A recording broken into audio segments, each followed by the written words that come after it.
बिस्मिल्लाहिर्रहमानिर्रहीम, अस्सलाम वालेकुम। पाकिस्तान टुडे के साथ मैं हूं मंसूर आजम काजी।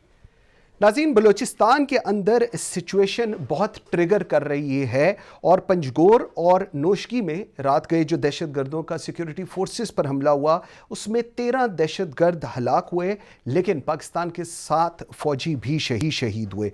ऑपरेशन जो पंजगोर में और नोशगी में हो रहा है, अब कहा यह जा रहा है कि वो कंप्लीट हो चुका हुआ है और सिचुएशन बेहतर है। लेकिन ये जो दहशतगर्दी के वाक़यात हैं, चाहे वो इस्लामाबाद हो चाहे लाहौर हो, ये क्यों पैदर पे हो रही हैं और जो ट्रिगर्स कर रही हैं चीज़ें कि जी हमारा डायलॉग तालिबान के साथ वो ठीक तरह नहीं हुआ और वहाँ पर जो अब अफ़गान हुकूमत, तालिबान की जो हुकूमत है, उनके भी जो वहाँ के लोग हैं वो वहाँ पर अफ़गानिस्तान की जो सरज़मीन है उसको इस्तेमाल कर रहे हैं। हमें याद रखना चाहिए कि जब हुकूमत बनी थी अफ़गानिस्तान के अंदर, तो वहाँ पर से बड़ा कैटेगोरिकली ये मैसेज कन्वे हुआ था कि Afghan soil will not be used for any terrorist activities against Pakistan और एनी अदर कंट्री। लेकिन सिचुएशन अपेरेंटली ऐसी रहती नहीं। प्रोग्राम के फर्स्ट सेगमेंट पर इस पर बात करेंगे। आई एम वेरी ग्रेटफुल, मुझे ज्वाइन किया है लेफ्टिनेंट जनरल अशरफ सलीम साहब ने, और साथ हैं एहसान गनी साहब, साबिक DG इंटेलिजेंस ब्यूरो हैं और सरबराह रहे हैं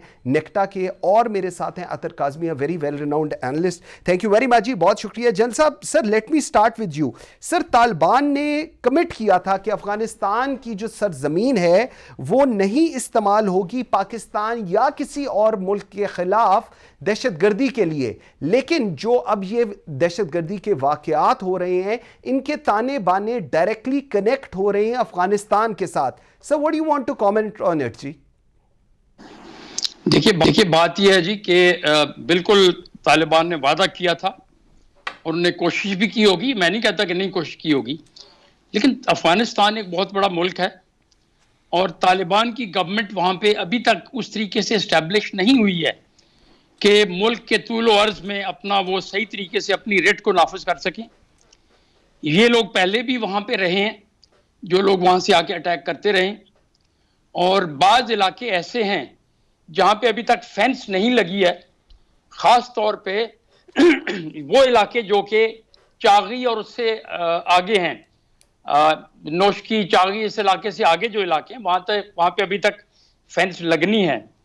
उस तरीके का कंट्रोल ना बॉर्डर के ऊपर है, और मैंने जिस तरह पहले बात की कि तालिबान का कंट्रोल अपने एरियाज में उस तरीके से नहीं है।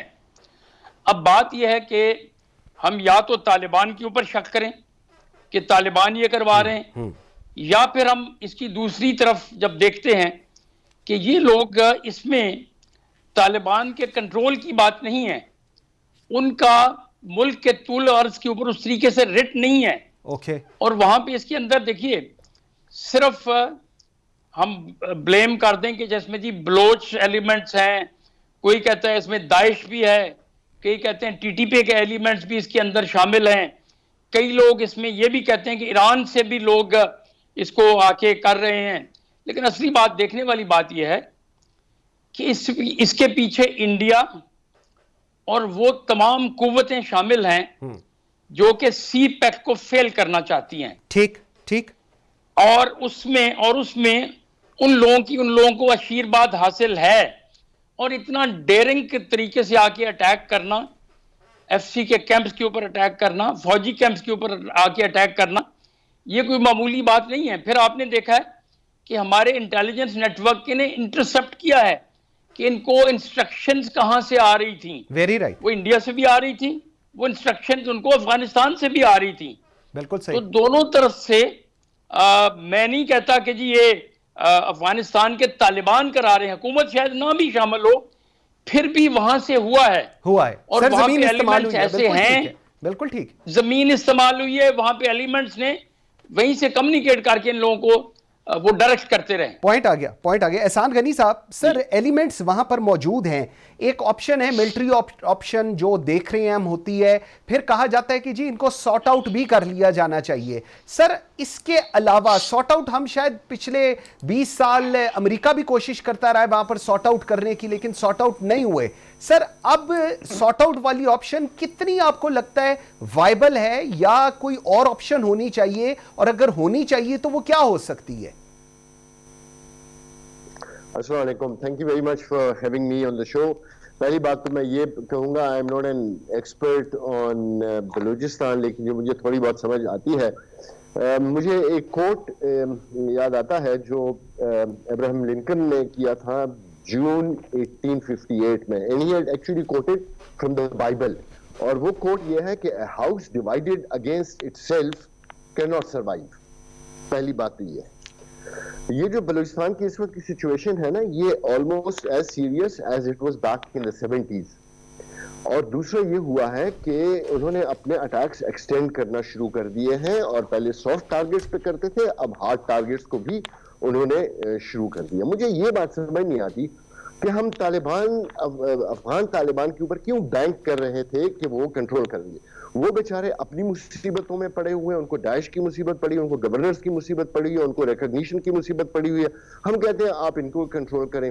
जब हम इनको कंट्रोल नहीं कर पा रहे हैं with such a large army and law enforcement agencies, और हम उनसे एक्सपेक्ट कर रहे हैं कि एक बात। दूसरी बात यह है कि ये बहुत खतरनाक सिचुएशन इसलिए है कि लार्जेस्ट प्रोविंस, पहले पॉपुलेशन वाइज लार्जेस्ट प्रोविंस में प्रॉब्लम शुरू हो गई थी, अब एरिया वाइज लार्जेस्ट प्रोविंस में प्रॉब्लम शुरू हो गई है।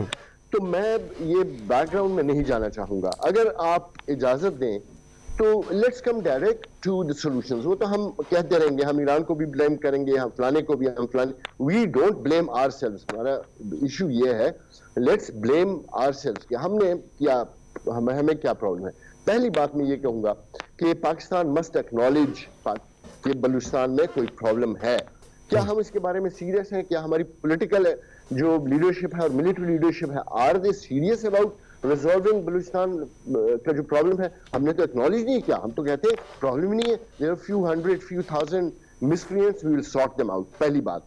दूसरी बात, कोई भी काउंटर टेररिज्म, काउंटर इंसर्जेंसी जो स्ट्रेटेजी है, वो लोगों की सपोर्ट के अलावा के बगैर कभी भी नहीं हो सकती। So we must sit down. जब मैं कहता हूं कि we should sit down with them, लोग कहते हैं ओ ये तो आइन पर नहीं मानते फलाने को।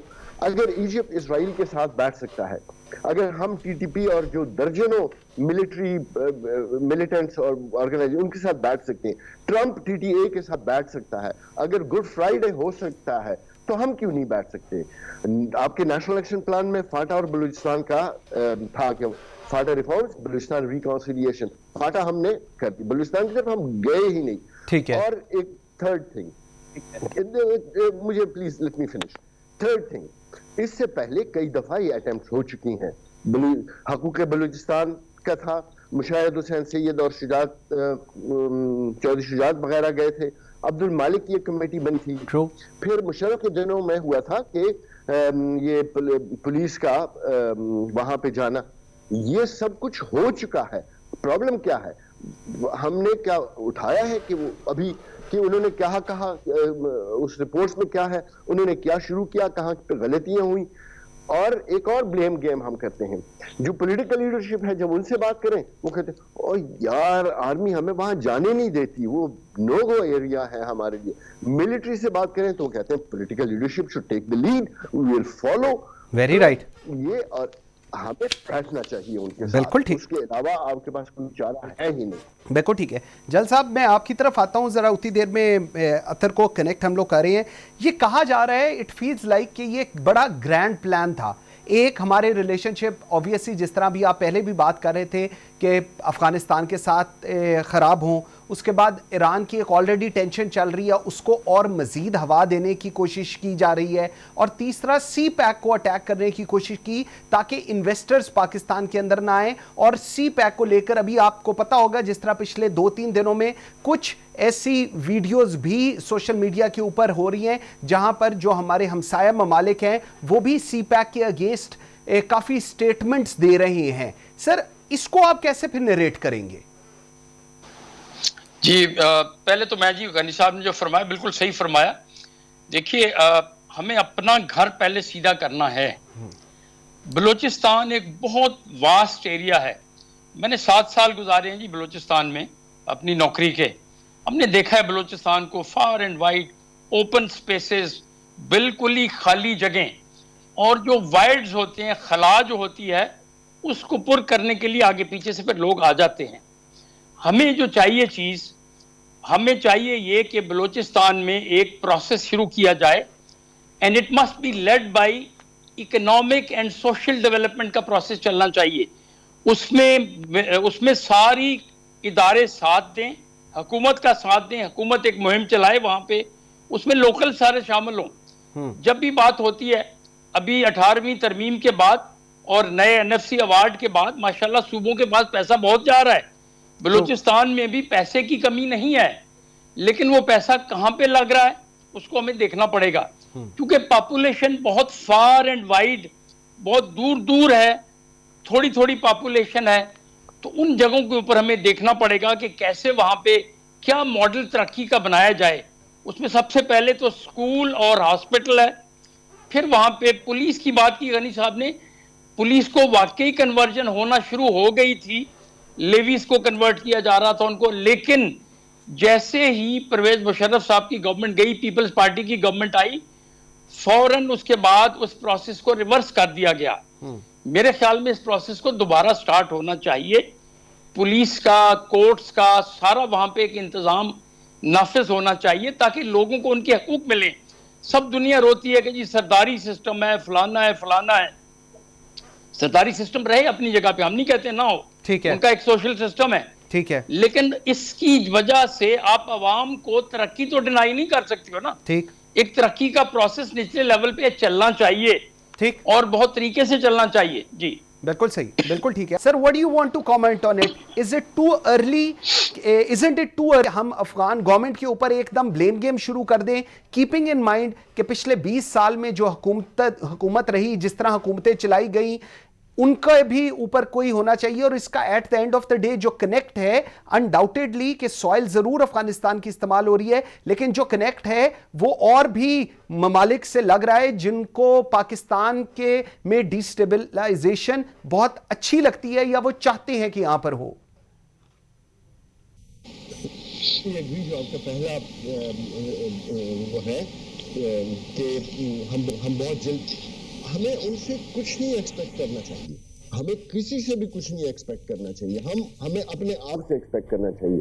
हमारे यहाँ फॉल्ट लाइंस हैं, उनको हम एड्रेस नहीं करते, और फिर जब उनका कोई हमारे ऊपर पड़ता है तो हम दूसरों को इल्जाम देना शुरू कर देते हैं। आप अपनी फॉल्ट लाइंस, जल साहब की मुझे आवाज नहीं आ रही थी, लेकिन थोड़ी बहुत मैं समझ रहा था कि वो क्या कह रहे हैं। इकोनॉमिक डिस्पैरिटीज जो है वो आपने एड्रेस की हैं। आप जाए ना कभी हवा में, एरियल व्यू ले बलूचिस्तान का, आपको लगेगा कि आप पता नहीं किसी अफ्रीका की किसी बहुत गरीब मुल्क में आ गए हैं। ये तो हमने उनके साथ किया है, और फिर हम कहते हैं कि वो हकूक मांगते हैं, ये करते हैं, वो करते हैं। वन, फिर जल साहब की एक और बात ठीक है, वो ये है कि बहुत पैसा गया है उधर। ये जो बात कर रहे हैं मुशर्रफ के दिनों में, जब ये पुलिस की एक्सटेंशन हो रही थी, मुझे एग्जैक्ट फिगर याद नहीं है, but it is in billions of rupees were spent, लेकिन ग्राउंड पे कुछ भी नहीं है। आप जरा उसका सर्वे करें ना, फोरेंसिक ऑडिट करें जरा, उसको पैसे किधर गए और कहां पे खर्च हुए। 1, 2, फिर जो नेशनल एक्शन प्लान के तहत पैसा गया था उधर, वो भी इन बिलियंस गया था। ये फरारीज को लाने का, वो भी सारा fraud. So if the money is going and it is not being spent, तो जितना पैसा गया है उधर। थर्ड थिंग, ये आप 15 साल, 20 साल, 12 साल की बात मत करें, आप 48 से शुरू करें। जो वहां पे लोगों की डेप्रिवेशन है वो जेन्युइन है, लोगों को वो पैसा यहां से प्रॉब्ली जा रहा है। एक और बात है, आपको गवर्नेंस की हम बात करते हैं, it is too centric. Balochistan की जो गवर्नेंस है वो बहुत सेंट्रिक है। सेंट्रिक इसलिए मैं कहता हूं, या तो वहां कोशिश की जाती है कि प्रो सेंटर हुकूमत लाई जाए, अगर वो नहीं आती किसी वजह से, तो फिर कोशिश ये होती है कि जो हुकूमत है उसको तोड़ के पैरा ट्रूपर्स को लाया जाए।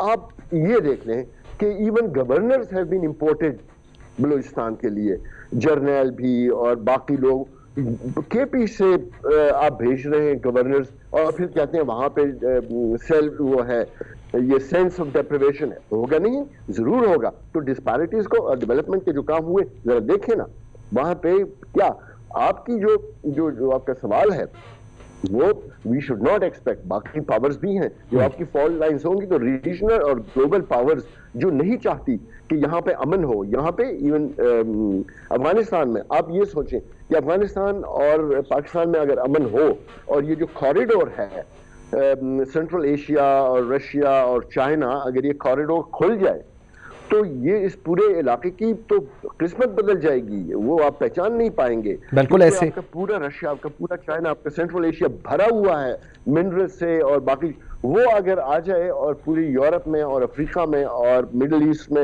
एशिया में और साउथ की तरफ जाना शुरू कर दे, तो आपको और क्या चाहिए? वो कभी भी ये नहीं हो पाएगा। ठीक हो नाज़रीन, यहाँ लेते हैं एक छोटी सी ब्रेक, मेरे साथ रहिएगा।